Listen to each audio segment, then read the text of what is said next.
I'm Dr. Darrell Turner, and I'm affiliated with One Beat Medical and Training, that is also an associate of American Heart Association. And I'm here today to show you how to properly perform CPR. So the first step in CPR is whenever you find someone that's unresponsive is to make sure that the scene is safe, to make sure there's nothing else that will make you unresponsive next to the person. Your next step is to use a verbal cue, basically to shout at the person to see if they will respond, to see if they're awake. Hey, hey. Then the next thing you want to do is a physical cue. You want to tap the shoulders and shake the person to see if they'll wake up. You can also take your knuckles and rub the center of their chest on that hard bone called the sternum to see if they will wake up. Hey, are you okay?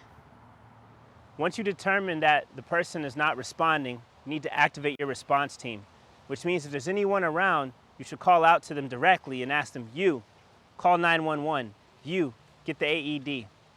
So that way they can help you. The next step of CPR is going to be to check a pulse and to check for breathing. The best place to check for a pulse is on the side of the neck where you feel a big muscle come into the middle until you fall in a groove and you feel a pulse. You should be checking for no less than 5 seconds, no more than 10 seconds. While you're checking for a pulse, you can also look down at the chest to see if the chest is rising. That is to see if the patient is adequately breathing. After you've determined that the person is unresponsive and is no longer breathing, then your next step is to start CPR. To initiate CPR, the first thing you want to do is take your strong hand and take the palm and aim for the center of the chest at the sternum, the hard bone.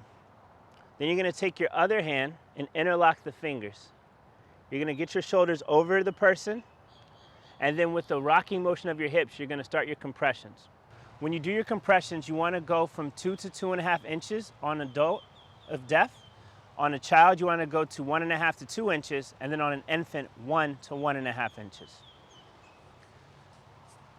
Once you have your hands in the center of the chest, you want to interlock your fingers. You want to line your shoulders up over the person, and then you want to start doing your compressions with a rocking motion from your hips. 1, 2, 3, 4, 5. You want to do 30 compressions and 2 breaths for every cycle. There's 5 cycles within 2 minutes of CPR. And you want to go at a rate of 100 to 120 compressions per minute. After you do your 30 compressions, the next thing you want to do is give breaths. You give breaths by taking your hand that's closest to the head, tilting the head up, and pinching the nose. And then delivering good breaths by watching the chest rise and fall, and then going back to compressions to start the next cycle of CPR.